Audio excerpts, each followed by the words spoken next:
nagmamataas ay ibababa, ang nagpapakumbaba ay itataas. Ang mga salitang sinabi ko kanina ay mababasa natin sa Biblia, sa aklat ng Mateo 23, talatang 12. Madalas nating marinig na ang pagkakaisa ay nagdudulot ng kalakasan. Totoo po, ngunit ang pagkakaisa ay hindi laging mabuti kung mali ang pinagkakaisahan ng mga tao. Sa kwento ng Tore ni Babel, makikita natin ang isang sangkatauhan na may iisang wika, iisang layunin, isang pangitain, at iisang pagkilos. Subalit, sa kabila ng kanilang pagkakaisa, hindi sila pinuri ng Diyos, kundi sila ay hinatulan. Bakit nga sila hinatulan ng Diyos sa kanilang pagkakaisa? Sapagkat ang kanilang pagkakaisa ay hindi para sa kaluwalhatian ng Diyos, kundi para sa kaluwalhatian ng tao.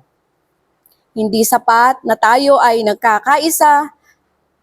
Mahalaga ang malaman kung sino ang ating sinusunod at para saan ang ating pagkakaisa.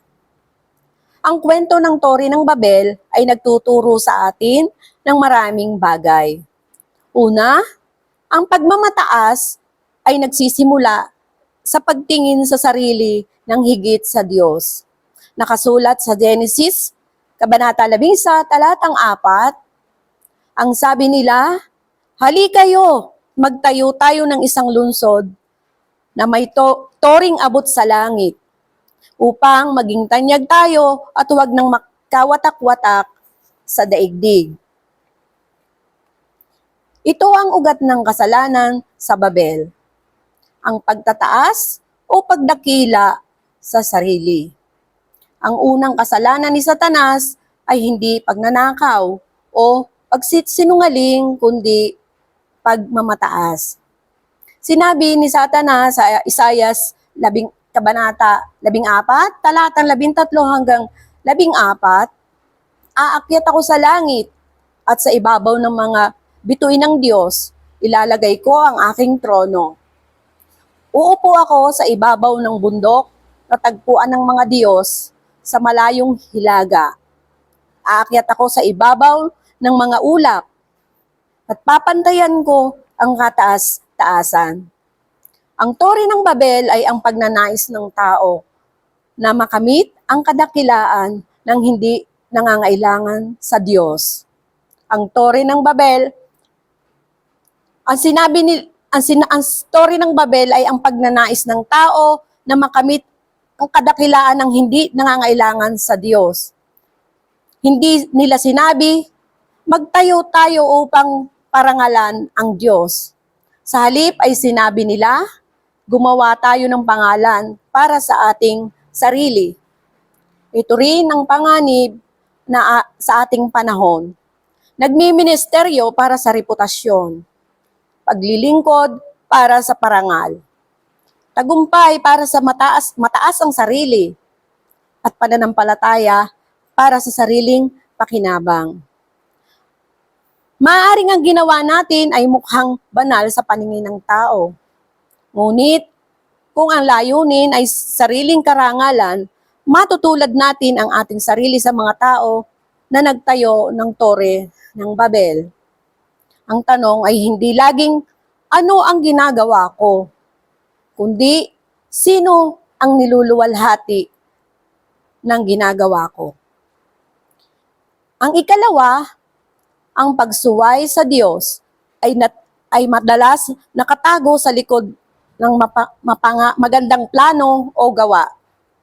Sinabi ng Diyos, pagkatapos ng baha, sa Genesis 9, talatang 1, "Magkaroon kayo ng maraming anak at punuin ninyo ng inyong supling ang buong daigdig."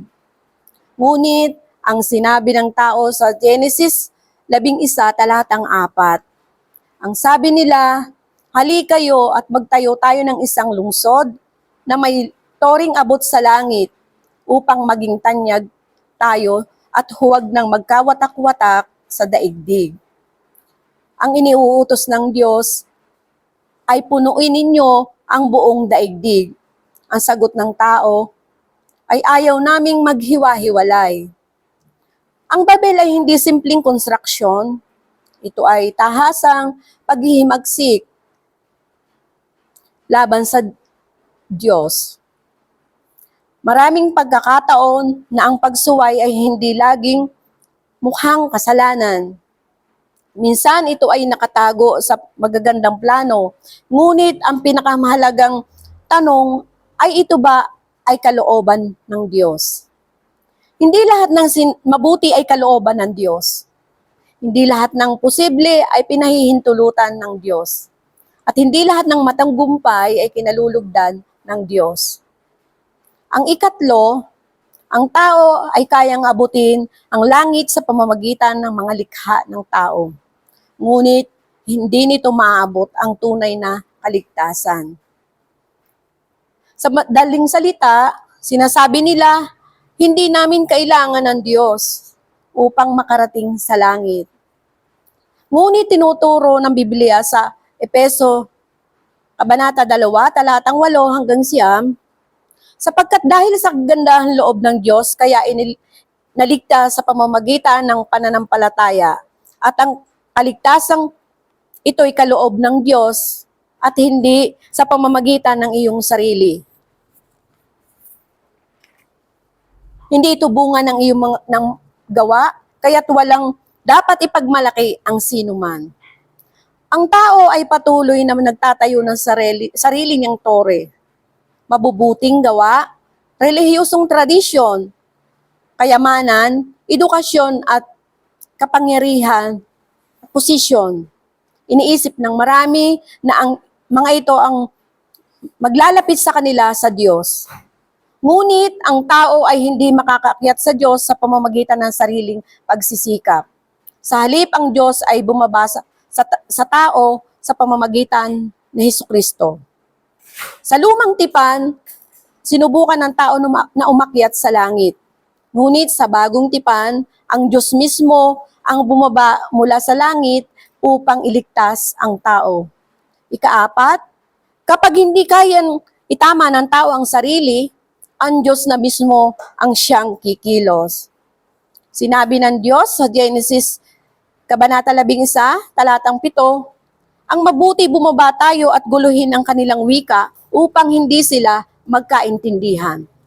Minsan, ang mga hadlang sa ating buhay ay hindi pag-atake ng kaaway, kundi pagtutuwid ng Diyos. May mga pagkakataon na sisira ang ating mga plano. Nagsasara ang mga pintuan ng oportunidad, nagkakaroon ng kalituhan, o hindi natutuloy ang ating inaasahan. Maaaring ang Diyos ay nagliligtas sa atin mula sa direksyong naglalayo sa atin sa Kanya. Ang paghadlang ng Diyos ay hindi laging pagtanggi. Madalas ito ay protection. Bilang pagtatapos ko, maaaring naiisip natin ngayong mas maganda ang teknolohiya ay mas makakaya na ng tao na magtayo ng tore na aabot sa ulap. Ngunit, kailanman ay hindi niya maaabot ang Diyos sa pamamagitan ng pagmamataas. Ang daan patungo sa Diyos ay hindi pataas sa pamamagitan ng sariling kakayahan, kundi pababa sa pamamagitan ng pagpapakumbaba. Lagi nating ilagay sa ating isipan na lahat ng ating ginagawa ay hindi para tayo ang madakila, kundi madakila ang Diyos na siyang kumikilos sa ating buhay. Ako po Sister Mercy Nipay ng 24/7 Wow na nagsasabing ang oras ay gamitin para ang Diyos ay luwalhatiin.